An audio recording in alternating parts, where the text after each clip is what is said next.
Dans cette capsule, on va voir une méthode très pratique de calculer l'intégrale double d'une fonction sans avoir à passer par la limite d'une somme de Riemann. Et puis, donc, le théorème en question, c'est le théorème de Fubini. Et essentiellement, on va utiliser des résultats d'intégration de fonctions qui ne dépendent que d'une seule variable, tels qu'on les a vus en première année. Alors, le théorème de Fubini, c'est le théorème 5.9 qu'on a ici. Donc, on va voir un rectangle, un domaine rectangulaire et une fonction qui va être R2 dans R qui est soit continue sur ce rectangle-là ou, tel que je vais mentionner à la fin de la dernière capsule, la fonction pourrait être bornée sur R, non nécessairement continue, mais ces discontinuités, s'il y en a, sont sur un nombre fini de courbes y égale phi de x ou x égale psi de y.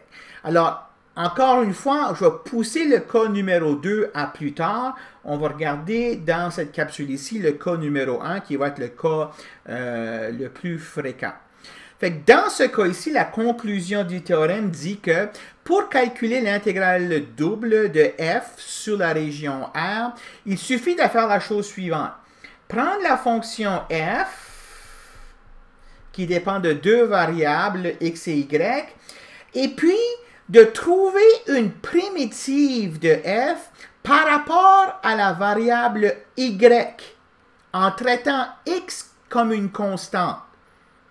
Alors, c'est un peu le processus inverse de calculer une dérivée partielle. Calculer une dérivée partielle par rapport à y, je dérive par rapport à y en traitant x comme une constante. Ici, je vais intégrer par rapport à y en traitant x comme une constante, et puis je vais évaluer la primitive aux valeurs de y égale à c et d et prendre la différence. Donc, j'utilise le théorème fondamental de première année ici, ok, mais par rapport à une intégration juste sur y. Et quand on aura fait ce calcul ici, en général, on aura encore des x. On n'aura pas été capable de se débarrasser des x encore. Mais les y seront partis parce qu'on les a évalués, la primitive à y égale à c et y égale à d. Alors ça, c'est disparu. On aura une expression ici qui ne dépendra juste que de x. Alors, ce qu'on va faire, c'est qu'on va prendre cette expression-là puis l'intégrer par rapport à x.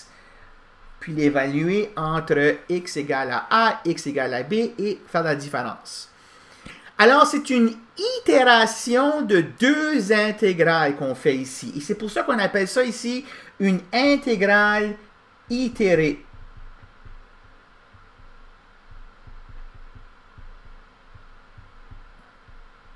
Bon, bien sûr, j'ai choisi de vous expliquer ça en commençant d'abord par rapport à y et ensuite par rapport à x, mais le théorème de Fubini dit que j'aurais pu décider de commencer à intégrer d'abord par rapport à x en traitant y comme une constante, intégrer pour les valeurs de x entre a et b, prendre ce résultat-là qui maintenant aura juste des y, et puis l'intégrer pour y entre c et d.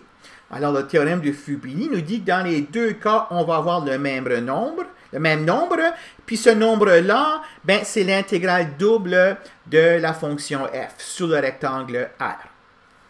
Alors, comme je disais, l'item 2 ici, on y reviendra, on peut aussi calculer avec une intégrale itérée, mais les détails viendront plus tard. À la prochaine capsule ou deux, là, on en parle de ce cas ici. Donc, à cet exemple 5.d, je vais concentrer sur le cas le plus simple. Donc, on a une fonction f ici, xy carré fois cos x cube. C'est clair que c'est continu, c'est un produit d'un polynôme et du cosinus d'un polynôme. Alors, par les propriétés de fonction continue qu'on a vues il y a quelques instants, on a que ça, c'est une fonction continue. Le rectangle ici, x va entre 0 et pi sur 2, y va entre 0 et 1. Alors, je peux me servir de Fubini. Donc, on peut se servir du théorème de Fubini Alors, on va le faire. Et puis, ce théorème-là nous dit que l'intégrale que je veux calculer, cos x cube dA, alors, je vais intégrer d'abord par rapport à y.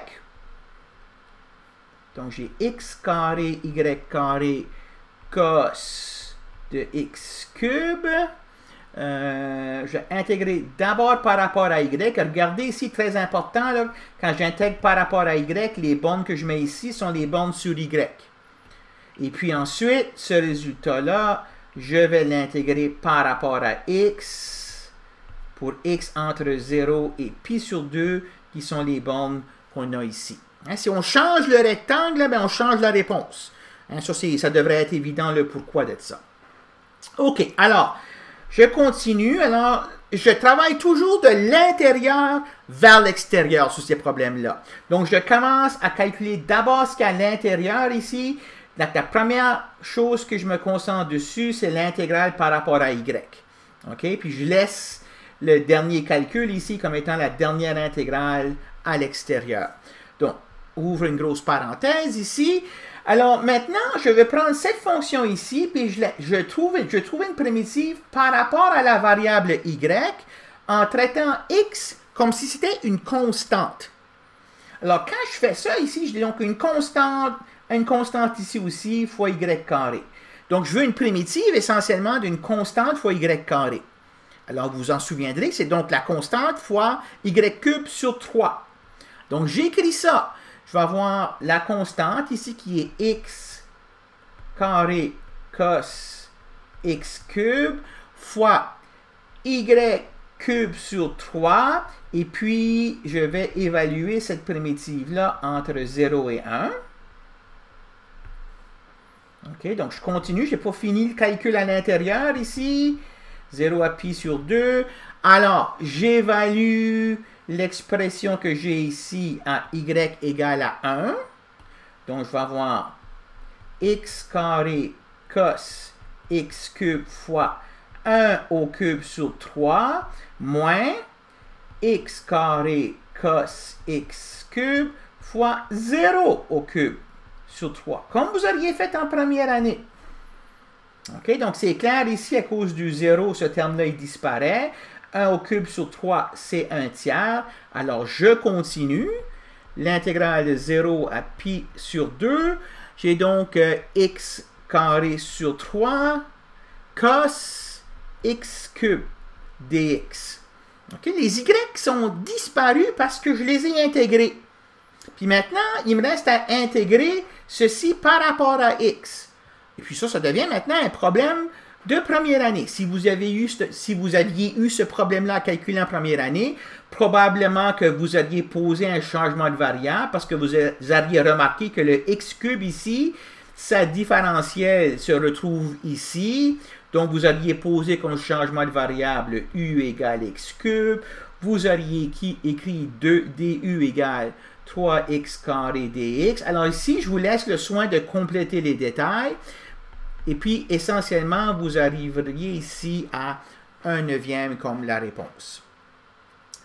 Alors, ces problèmes-là sont pas plus compliqués que ça. Je vous inviterai de répéter ce calcul ici par vous-même, ce même calcul, mais en intégrant d'abord par rapport à x et ensuite par rapport à y, pour constater que vous devriez arriver à la même réponse. Ensuite, ben, il y a une tonne d'exercices suggérés dans les problèmes suggérés qui sont de cette forme-là. Fait essayez-en autant que nécessaire pour que vous soyez confortable, que vous compreniez bien comment faire ce calcul.